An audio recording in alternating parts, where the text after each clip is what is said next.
Good evening everyone.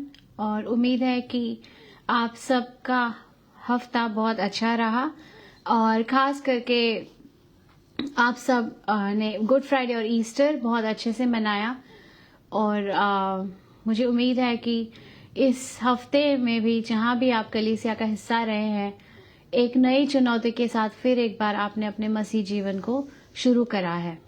और अब मैं आप सबके सामने आज के इस शीर्षक को जब मैं डिस्कस करती हूँ तो मैं आपसे पूछना चाहती हूँ, इस पूरे श्रृंखला को, इस पूरे सीरीज को जब हमने शुरू किया तो हमारा मकसद यही है, और ये जो अध्ययन है ये सिर्फ स्त्रियों के लिए, और ये इस उम्मीद के साथ कि जब हम मसीह में आते हैं तो क्यों हम संघर्ष करते हैं दूसरे विश्वासियों के मुकाबले में एक ऐसे विश्वासी जीवन जीने में जो हम दूसरों को देखकर प्रेरित होते हैं पर खुद से नहीं बिताते।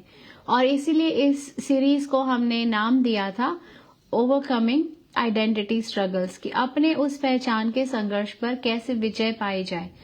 क्योंकि हम जब मसीह होकर उसी तरीके का जीवन जीते हैं या वही पहचान बनाए रखते हैं जो दुनिया में औरों की है, तो हमारे एक मसीही पहचान का क्या फायदा। और इस बात से जुड़े हुए सारे सवालों को लेकर हम चर्चा कर रहे थे। तो हमने कई ऐसी बातों को देखा, हमने कई ऐसी चीजों को देखा इन पिछले बीते हुए सप्ताहों में, जहां पर हमने देखा कि अगर हम मसीह में हैं और अगर हम ये बातों से भी घिरे हुए हैं, जैसे कि हमने झूठ बोलना, निंदा करना, तुलना करना, कंपैरिजन करना, ऐसी बातों को देखा कि क्यों ये एक मसीह पहचान के लिए रुकावट बन जाते हैं।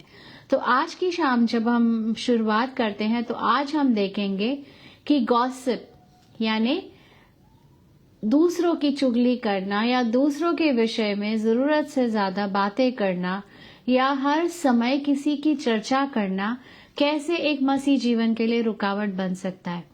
और जब हम इन बातों को देखते हैं, आप देखेंगे कि हम इन बातों को कितनी आसानी से करते हैं और हम सोचते हैं कि ये जायज है। मैंने कई बार ऐसे जवाबों को सुना है जहां लोग कहते हैं कि कोई बात नहीं, कोई नहीं, हम 100% नहीं बाइबल को फॉलो कर सकते। मैं इस बात को लेके हैरान होती हूँ कि कहाँ आप बाइबल में ये लिखा है कि अगर आप मसीह है तो आप 100% बाइबल नहीं फॉलो कर सकते। नहीं करना आपका चुनाव है, पर नहीं कर सकते ये स्टेटमेंट बिल्कुल गलत है। और हम इन्हीं चुनावों के बारे में सीख रहे हैं कि क्यों इन चुनावों के कारण एक मसीह पहचान में हमारे ऊपर एक दाग लगता है, और हम कितना भी कमिटमेंट से बाइबल पढ़ ले, कितने भी कमिटमेंट से दिन में 4 बार 5 बार दुआएं कर ले, हम कुछ भी कर ले, लेकिन हमारे मौजूदगी से किसी का जीवन नहीं बदलता है, किसी के जीवन में एक सच्चे मसीह की पहचान नहीं आती है। हम परेशान ही पाते हैं अपने आप को, हम जूझता हुआ ही पाते हैं, या हम मुखौटों पे मुखौटा पहनते चले जाते हैं। तो और हम इसमें कोई समस्या भी नहीं समझते, कोई इस चीज से हमें फर्क नहीं पड़ता। तो इन्हीं चीजों को लेकर हम इस सीरीज में बात कर रहे हैं। तो आज का जो टॉपिक है वो है गॉसिप, यानी दूसरों को लेकर बातें करना। और बाइबल, आप हैरान हो जाओगे जिन रेफरेंसेस को मैं आपको दूंगी कि गॉसिप कोई मामूली चीज नहीं है, और परमेश्वर इसका बहुत तिरस्कार करते हैं, बहुत ज्यादा। और क्यों कोई गॉसिप करता है, गॉसिप के परिणाम क्या होते हैं, और गॉसिप का आत्मिक जीवन से क्या लेना देना, इन सारी बातों को हम देखेंगे और इस पर चर्चा करेंगे। और हम ये भी देखेंगे कि कैसे एक मसीह व्यक्तित्व गॉसिप को बहुत अच्छे से पर्दा डालकर, उसको कवर करके, उसको एक मामूली बात घोषित कर देते हैं, और उन्हें ऐसा लगता है कि ये कोई बड़ी बात नहीं है, ये कोई बड़ा गुनाह नहीं है। तो आइए हम प्रार्थना के साथ शुरुआत करते हैं और हम वचन में से इन बातों को सीखते हैं। धन्यवाद देते हैं खुदा इस शाम के लिए, इस समय के लिए प्रभु जी जो आपने नियुक्त किया है। जब हम बाइबल में से अध्ययन करते हैं पिता, जब हम इस विषय पर चर्चा करते हैं, तो सिर्फ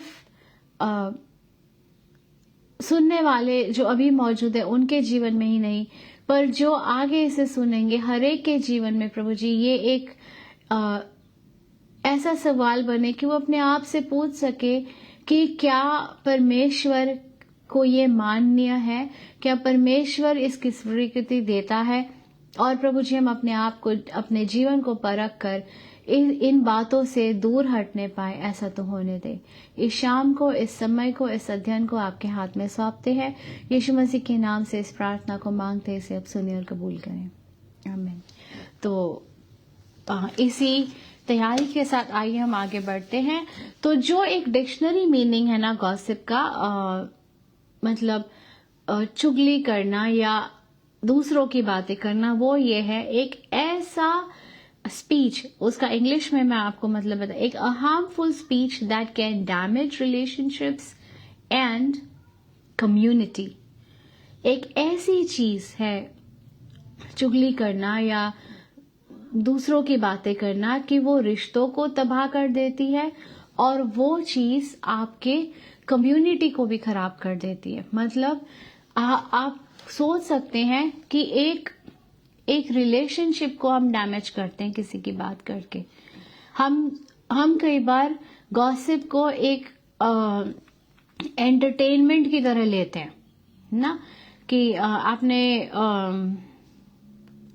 बहुत सारे ऐसी रील्स देखी होंगी कि आओ सखी चुगली करे, आओ सखी किसी की बातें करे, और इसको बहुत प्राउडली प्रेजेंट किया जाता है कि ये करना, स्पेशली लेडीज के लिए ये करना आम बात है, ये बहुत एक्सेप्टेबल है।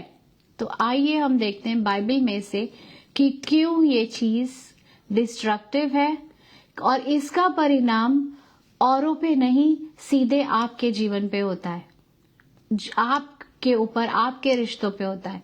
कई बार बातें फैलाने वाले या दूसरों की चर्चा करने वाले इस बात में मजे लेते कि हमने किसी के कैरेक्टर को खराब कर दिया है, हमने किसी की पहचान उनको बता दी है, हमने किसी की इंफॉर्मेशन उनको दे दी, हमारा काम हो गया।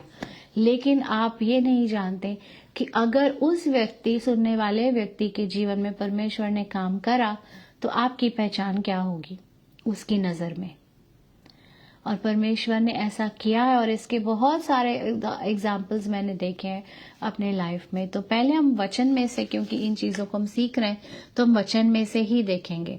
तो आइए निकालिए आप मेरे साथ नीति वचन, इसका 11 अध्याय और 13 आयत, प्रोवर्ब्स चैप्टर 11 वर्स 13। इसको हम हिंदी बाइबल से भी देखेंगे, और अगर आपके पास हिंदी बाइबल है तो आप हिंदी बाइबल खोल सकते हैं, और मैं इसी वर्स को ऑनलाइन पढ़ती हूँ आपके सामने, ताकि आप समझ सके कि हम जिस चीज की बात कर रहे हैं उसको लेकर बाइबल क्या क्या हमें कहती है। तो आइए हम देखें नीति वचन।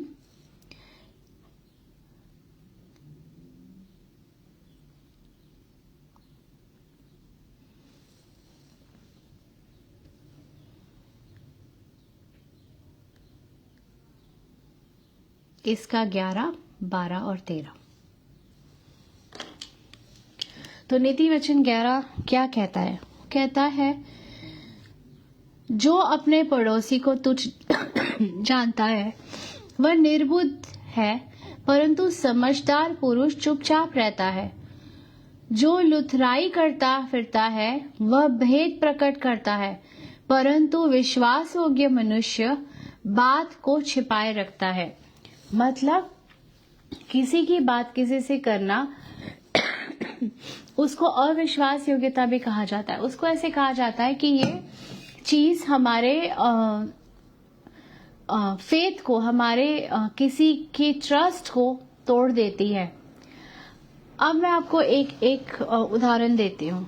क्या आपके जीवन में कभी ऐसा हुआ है कि आपने आपके रिलेशनशिप्स में प्रॉब्लम्स रही हो किसी के साथ, आपने माफी मांगने की कोशिश करी या आपने कुछ समय जाने दिया, फिर आपने दोबारा उससे रिश्ता जोड़ने की कोशिश करी और उस शख्स ने बिल्कुल आपका तिरस्कार कर दिया है। वो शख्स आपसे किसी भी तरीके का वार्तालाप नहीं रखना चाहता, और आप सोचते हैं कि पता नहीं कौन सी ऐसी बात हो गई है कि मैं इतने मेरे कोशिशों के बाद ये शख्स मेरे से बात नहीं करना चाहता। और ये इसका सीधा जवाब है कि कहीं ना कहीं आपने उस शख्स की इस तरीके से निंदा करी है, या आपने ऐसे बातें करी है कि उस व्यक्ति का आप पर से विश्वास हट चुका है।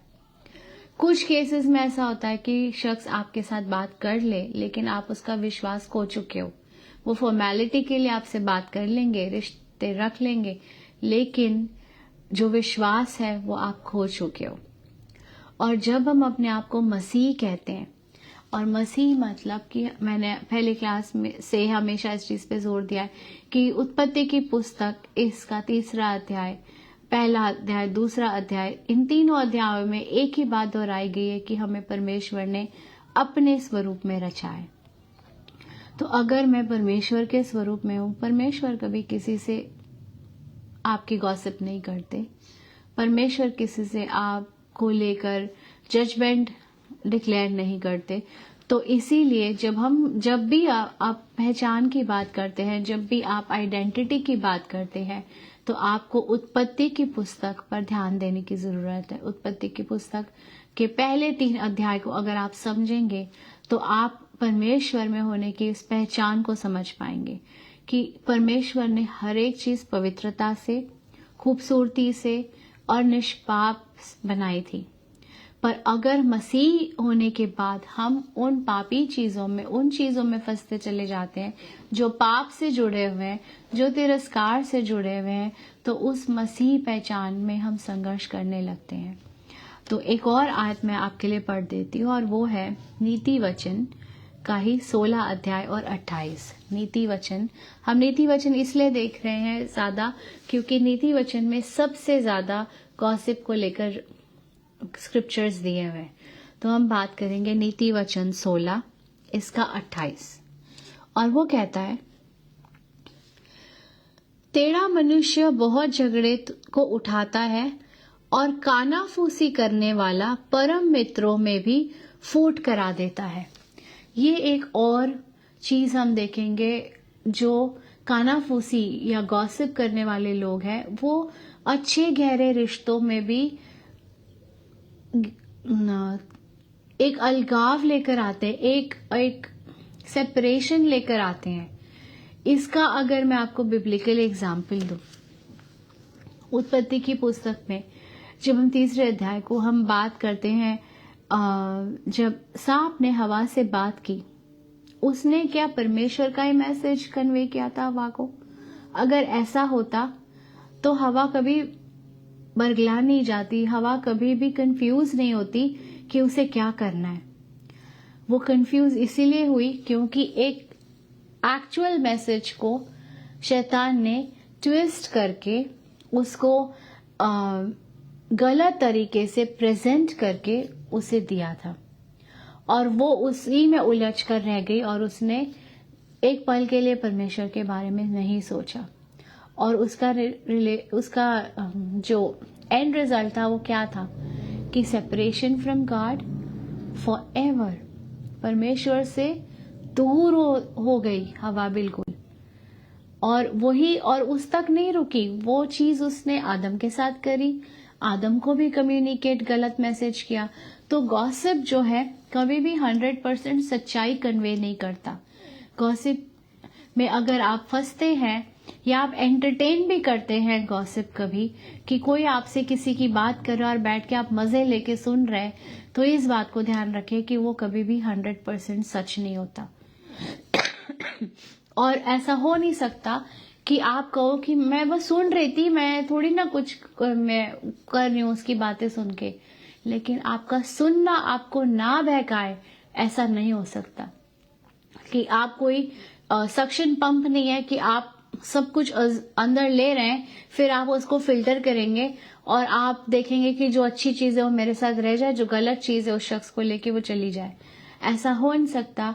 कि हो सकता है उस वक्त आपके अंदर वो काम ना करे, पर अगर जिसके लिए आप गॉसिप सुन रहे हैं उसके साथ जिस दिन आपकी बिगड़ गई तो आपको ये सारी बातें आपके दिमाग में प्ले करने लगेंगी और आप भी यही सोचोगे जो आपको फीड किया गया है उस व्यक्ति के लिए। तो इसीलिए ये चीज ध्यान रखना कि उन बातों का एंड रिजल्ट क्या, अगर कोई आपसे किसी की बात कर रहा है तो उसका इंटेंशन क्या है। क्योंकि अगर आपका रिलेशनशिप उस शख्स के साथ सही और वो उसकी बुराई आपके साथ कर रहा है तो पहला इंटेंशन उसका यही है कि आपका रिलेशन भी खराब हो जाए उसके साथ। दूसरा उसका इंटेंशन ये है कि आप कुछ भी अच्छा ना सोचे उसके बारे में। फिर तीसरा इंटेंशन क्या है, क्यों कोई गॉसिप करता है।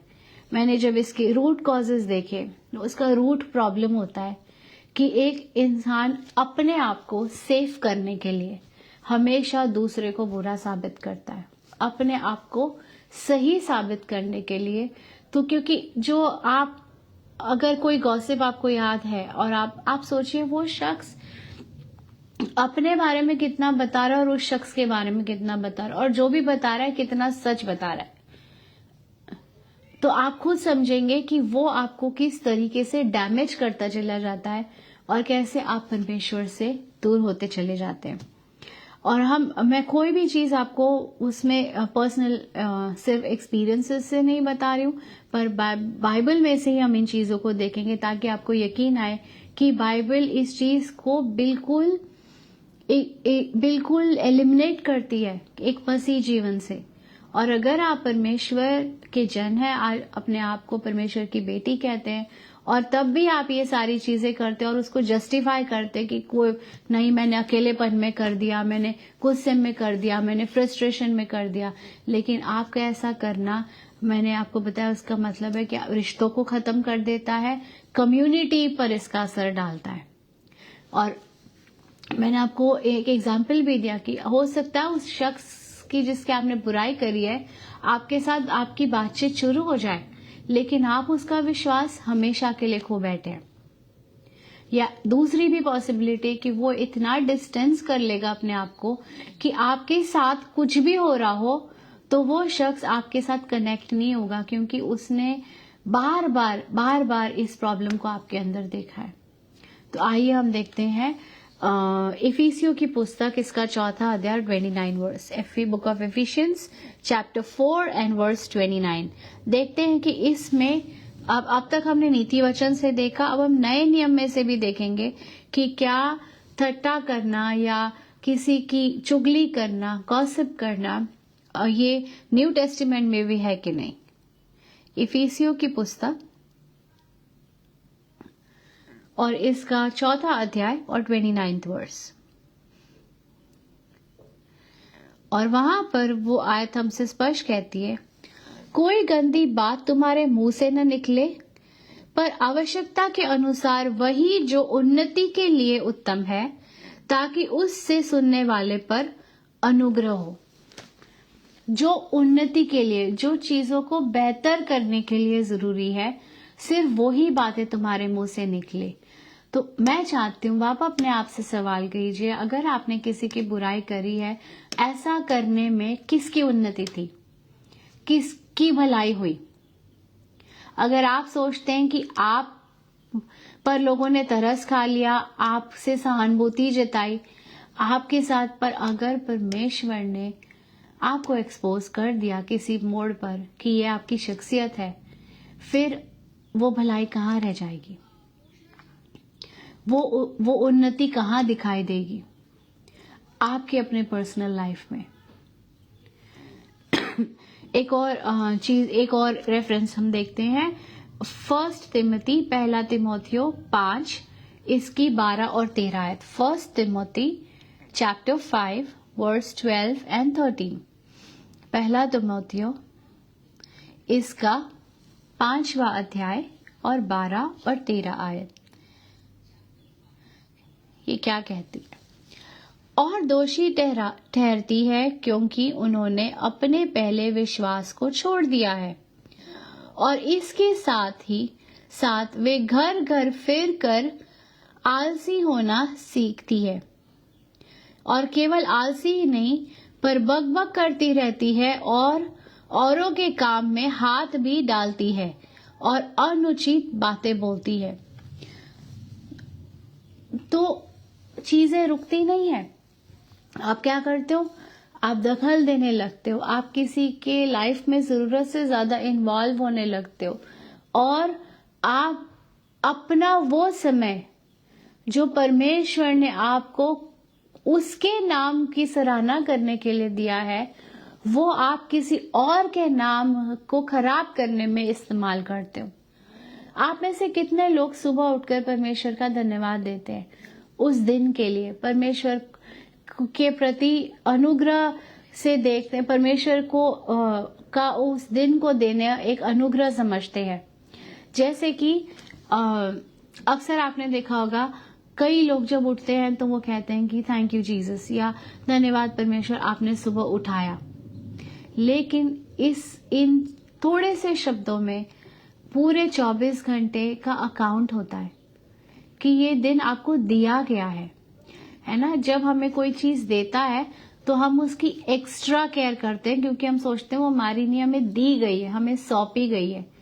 उस 24 घंटे को आप किसी की बुराई करके, किसी का कैरेक्टर खराब करके, किसी को जज करके, अगर आप उस 24 घंटे का इस्तेमाल ऐसे कर रहे हैं कि सारा दिन बस फोन उठाया, आज इससे बात हो गई, अब उसको बताओ इसने मेरे साथ क्या किया, अब उसको बताओ, ऐसे कर करके आपने परमेश्वर की दी हुई उस भेंट का निरादर ही नहीं किया, आपने उसका मिसयूज किया है। बिकॉज परमेश्वर का वचन भजन संहिता में कहता है, if your mercies are new each morning, हर सुबह तेरी करुणा नई है। और उस करुणा के साथ जो दिन आपको मिला है, उस आदर के साथ जो दिन आपको मिला है, उस अनुग्रह के कारण जो आपको दिन मिला है, उस दिन का हम लेखा परमेश्वर को कैसे देते हैं? उसी के रचे हुए किसी व्यक्ति के बारे में गलत बातें करके, उसके ही रचे हुए उस शख्स की जिसकी हम बात करते हैं, एक पल के लिए रुक के आप अपने आप को सवाल करिए, क्या वो परमेश्वर के अनुग्रह से वो दिन नहीं देख पाया है? उसने भी वो दिन परमेश्वर के ही अनुग्रह के कारण देखा है ना। क्या उसे परमेश्वर ने नहीं बनाया है? क्या उस पर परमेश्वर की आशीषें नहीं है? क्या परमेश्वर का उद्देश्य उसके जीवन के लिए नहीं है? तो आप किस हक से किसी व्यक्तित्व पर गलत इल्जाम लगाकर या उसके चरित्र के साथ खिलवाड़ कर कर ये कह सकते हैं, और एक मसीह होते हुए कह सकते हैं, ये कोई बड़ी बात नहीं है, लोग बातें करते हैं एक दूसरे के साथ, ये कोई बड़ा गुनाह नहीं है। और कितने आसानी से, अभी हमने आयतों में से देखा है कि नीति वचन है, चाहे नया नियम है चाहे पुराना नियम है, दोनों में निंदा करने को लेकर, गॉसिप करने को लेकर बहुत क्लियर इंडिकेशंस है। उससे भी बड़ी एक चीज मैं आपको एक और चीज शेयर करती हूँ, और वो है कि मसीह में अपनी पहचान को समझना ये क्यों जरूरी है। कुछ पॉइंटर्स थे जो मैंने पहली क्लास में आपको दिए थे कि बहुत सारी ऐसी चीजें हैं जिनको हम इग्नोर कर देते हैं, जिनको हम सोचते हैं कि ये हमारी पहचान पर असर नहीं डालती है, और ऐसी ऐसी चीजों को हमने डिस्कस किया है कि ये साधारण बातें नहीं है, ये वो कांटे हैं जो मसीह जीवन में आपको चुभते हैं और इसके दर्द का आप एहसास भी नहीं करते, और वो किसी और का नुकसान नहीं, सिर्फ आपका करते हैं। आइए देखते हैं, हमने अभी याकूब की पत्री नहीं देखी, हम देखते हैं याकूब की पत्री, इसका 3रा अध्याय, और ये बहुत इम्पोर्टेंट वर्स है। याकूब की पत्री इसका 3रा अध्याय 7 और 8।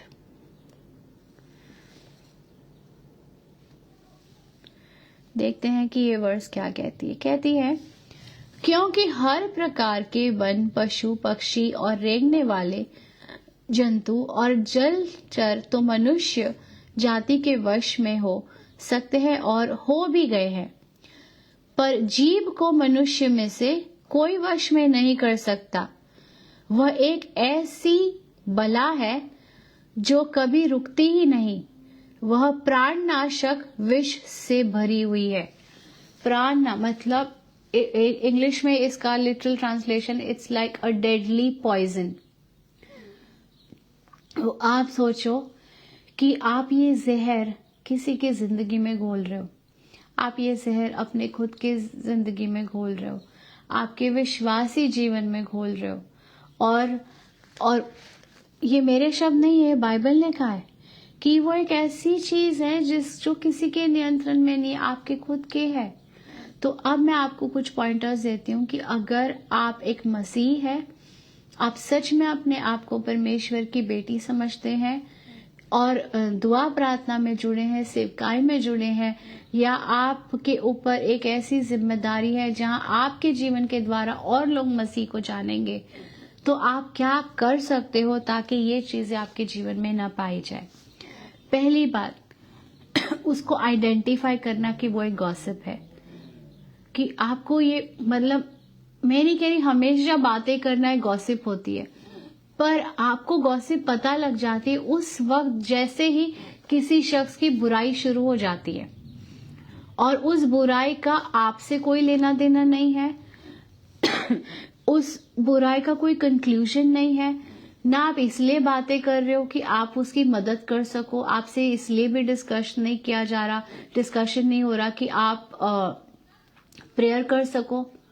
सिर्फ सामने वाला अपनी भड़ास निकालने के लिए आपसे घंटों किसी की बात कर सकता है, और वो शख्स सिर्फ आपसे नहीं, वो हर जगह फोन मिला के उस शख्स की बात कर सकता है। लेकिन आप इस चीज के साथ कैसे टैकल कर सकते हो? पहली बात, अपने आप को दिए गए परमेश्वर के द्वारा समय की पहचान करो।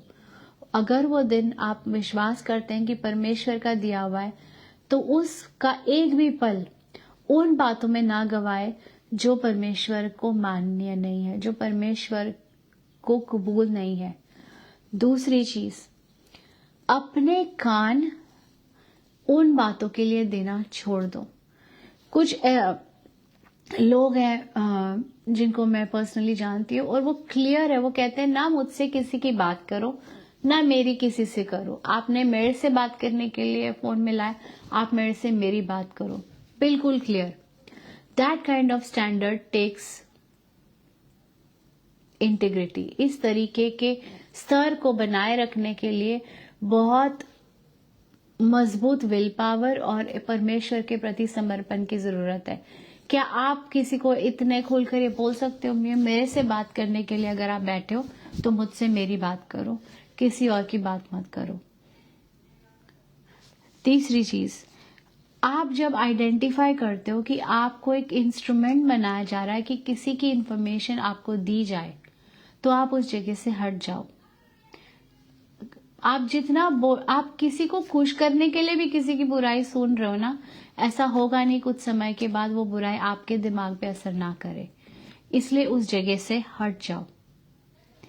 तीसरी चीज, आप एनकरेज करो उस व्यक्ति को। कई बार हर्ट्स जेन्युइन हो सकते हैं कि वो इंसान आपसे इसलिए शेयर कर रहा है कि वो हर्ट है, पर आप उसको ये एनकरेज करो कि आओ मैं तुम्हारे साथ दुआ करूं, आओ मैं तुम्हारे साथ प्रेयर करूं, ताकि परमेश्वर तुम्हें हीलिंग दे, परमेश्वर तुमको इन घावों से छुटकारा दे, परमेश्वर तुमको पीस दे। तो आप उस व्यक्ति के लिए प्रेयर करो। प्रेयर करने के लिए उस तीसरे शख्स की सारी इंफॉर्मेशन होना जरूरी नहीं है आपके पास। आपको परमेश्वर अगुवाई करेंगे अगर आप सच्चे मन से उस व्यक्ति की मदद करना चाह रहे हो जो आपके साथ बैठ के गॉसिप करना चाहता है। तो आप आइडेंटिफाई करने के बाद आप उसके साथ प्रेयर कर सकते हो। और अगर आप बाइबल में वेल वर्स्ड हो, अगर आप बाइबल की आयतों को जानते हो, स्टडी करते हो, तो आप भी ये आयतें उनके सामने रख सकते हो और बोल सकते हो, बहन परमेश्वर नहीं चाहता कि हम किसी की बुराई और निंदा करने में अपना वो समय बिताए जो उसका दिया हुआ है। We live on a borrowed time. हम मांगे हुए समय में जी रहे हैं, वो समय जो परमेश्वर से हमें मिला है। हमने कुछ नहीं करा कि हम आज का दिन देखें, तो जो समय परमेश्वर से मिला हुआ है वो समय हम गवाए ना इन चीजों में।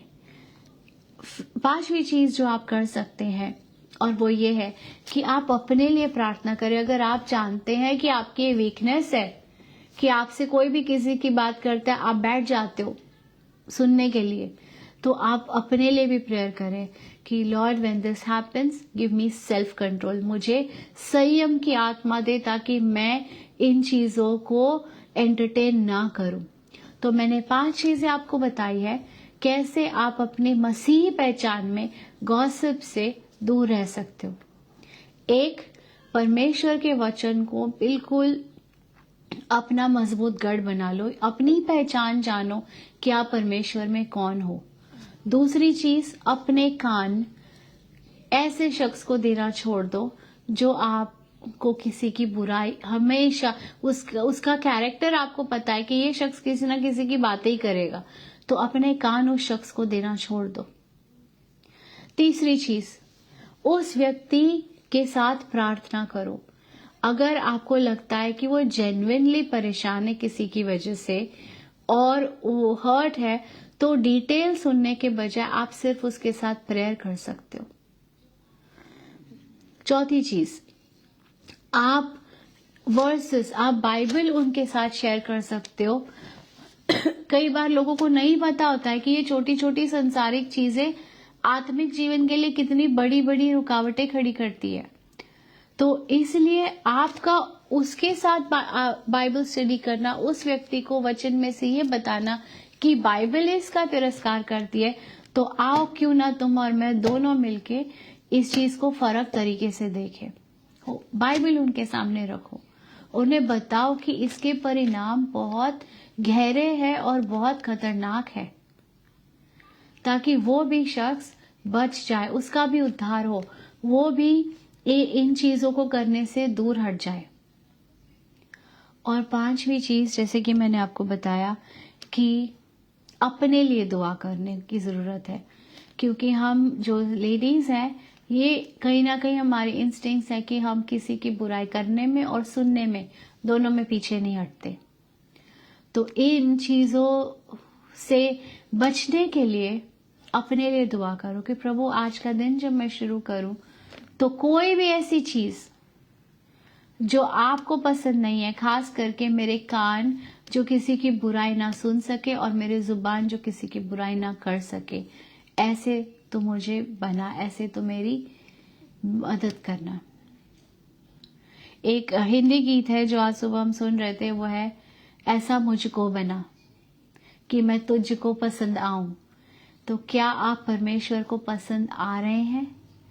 ये सवाल आपको रोज पूछने की जरूरत है अपने आप से, क्योंकि आप किसी और को जरूर पसंद आएंगे इन सारी गलत बातों को करते हुए, लेकिन जिस दिन उस व्यक्ति का उद्धार होगा ना, आप सबसे पहले गलत ठहराए जाओगे उसके नजर में, क्योंकि वो शख्स ये भी जानता है कि आप एक विश्वासी बोलते हो अपने आप को।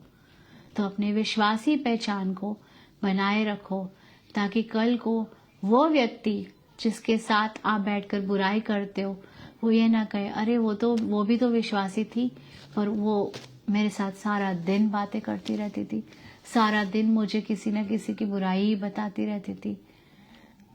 तो अपनी मसीह पहचान को समझो और अपने मसीह पहचान को मजबूत बनाओ। आइए हम प्रार्थना करके इस अध्ययन को समाप्त करते हैं, और अगले हफ्ते से हम एक नई सीरीज शुरू करेंगे, और उस सीरीज को शुरू करते हुए उसका टाइटल होगा आर यू एन इन्वेंट्री और ए लायबिलिटी, कि क्या आप एक काम की चीज है या आप एक बोझ है परमेश्वर के नजर में। और इसके ऊपर हम अध्ययन करेंगे याकूब की पुस्तक से। We will start series from the book of James. James की किताब को हम देखेंगे और एक एक आयत करके अब हम उसका अध्ययन करेंगे। कुछ क्वेश्चंस होंगे जो मैं आपसे शेयर करूंगी और आप उनको लेकर डिस्कशन कर सकते हैं। तो जैसे हम आज के इवनिंग को समाप्त करते हैं, आज के इस अध्ययन के बाद ये सवाल है कि क्या आपके मसीह पहचान में ये बात पाई जाती है जिसको लेकर हमने आज चर्चा करी है, और जिन आयतों के रेफरेंसेस मैंने आपको दिए हैं नीति वचन में से और इफिसियों की पुस्तक में से, याकूब की पत्री से, इन सारे आयतों को आप दोबारा व्यक्तिगत रूप से पढ़े, और अगर आपको परमेश्वर दिखाता है कि ये बातें आप में पाई जाती है, तो इन बातों से आप माफ़ी मांगे और अपने मसीह पहचान को पूरे पवित्रता से जीने की कोशिश करें। धन्यवाद। Father, we thank you for this time. We thank you for everything that you have done for us through this week and through this day, O God. Lord, as we end this week and we prepare our hearts to serve you through the Sunday services, Lord, we give ourselves into your hands and we ask of you at this moment, if there is anybody about whom I have gossiped or others have gossiped to me, Lord, help me to turn away from it. And even the ones who are watching, Lord, I pray for them. If they have been part of this thing and we have seen how your word has clearly said it's like a deadly poison, Lord, and we do not want to drink the poison that destroys our soul. So, Father, we pray that help us to take godly steps when we are in circumstances, and help us to stand firm on your word and represent you as our Heavenly Father and a royal majesty, O God. Help us to build our character on your word and to declare who you are in our lives through our actions, O God. We give this time, this evening into your hands, and continue to speak to us through your word. In your most precious and mighty name we pray. Amen.